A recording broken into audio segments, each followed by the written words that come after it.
नमस्कार दोस्तों, the tales of suspense में आपका स्वागत है। आज की इस वीडियो में हम जानेंगे कि भगवान विष्णु के द्वारपाल जय और विजय ने किस प्रकार से तथा क्यों 3 राक्षस योनियों में जन्म लिया था और किस प्रकार से उन्हें उन राक्षस योनियों से मुक्ति प्राप्त हुई थी।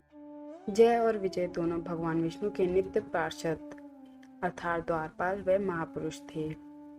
एक बार सनक, सनंदन, सनातन और सनंत कुमार ये चारों सनकादिक ऋषि कहलाते हैं। ये सदा छोटे से बालक के रूप में रहते हैं और ब्रह्मा के पुत्र हैं। संपूर्ण लोकों में वे कहीं पर भी अपनी इच्छा से जा सकते हैं। एक बार उनके मन में भगवान विष्णु के दर्शन की इच्छा उत्पन्न हुई, इसलिए वो उनके बैकुंठ लोक में गए। बैकुंठ के द्वार पर जय और विजय नाम के 2 द्वारपाल थे। जय और विजय के ऋषियों को द्वार पर ही रोक लिया और भीतर जाने से मना करने लगे। उनके इस प्रकार मना करने पर सनकादिक ऋषियों ने क्रोध में कहा, अरे मूर्खों, हम तो भगवान विष्णु के भक्त हैं, हमारी गति कहीं भी नहीं रुकती है।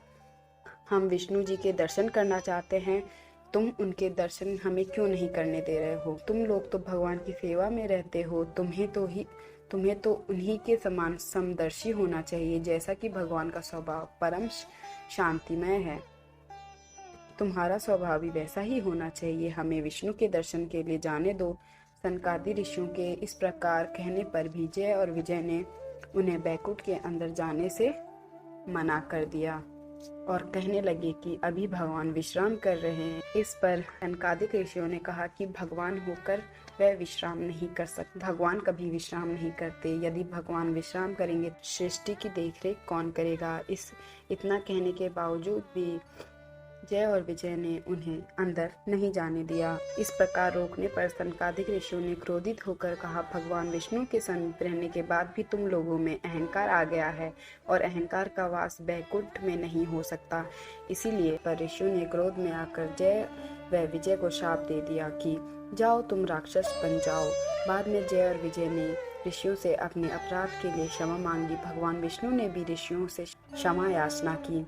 तब ऋषियों ने कहा कि हमारा शाप खाली नहीं जा सकता। इसमें यह परिवर्तन हो सकता है कि तुम हमेशा के लिए राक्षस नहीं रहोगे, लेकिन 3 जन्मों तक तो तुम्हें राक्षस योनि में ही रहना होगा और उसके बाद तुम पुनः इस पद पर प्रतिष्ठित हो सकोगे। लेकिन इसके साथ एक और शर्त है कि भगवान विष्णु या उनके किसी अवतारी स्वरूप के हाथों तुम्हारा मरना अनिवार्य होगा।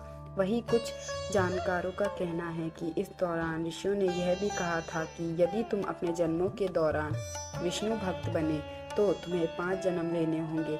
वहीं यदि तुम विष्णु विरोधी बने तो तुम्हें 3 जन्मों के बाद अपना स्थान वापस मिल जाएगा। इस शाप के चलते भगवान विष्णु के इन द्वारपालों ने सतयुग में अपने पहले जन्म में हिरण्याक्ष जो कि विजय था तथा हिरण्यकशिपु जो कि जय था, राक्षसों के रूप में जन्म लिया। हिरण्याक्ष राक्षस बहुत शक्तिशाली था, उसके कारण पृथ्वी पाताल लोक में डूब गई थी। पृथ्वी को जल से बाहर निकालने के लिए भगवान विष्णु को वराह अवतार धारण करना पड़ा। इस अवतार से उन्होंने धरती पर से जल को हटाने के लिए अथक कार्य किया। उनके इस कार्य में बार बार विघटन डालने के कारण अंत में श्री विष्णु ने हिरण्याक्ष का वध कर दिया। उसके बाद धरती पुनः मनुष्यों में रहने लायक बन गई।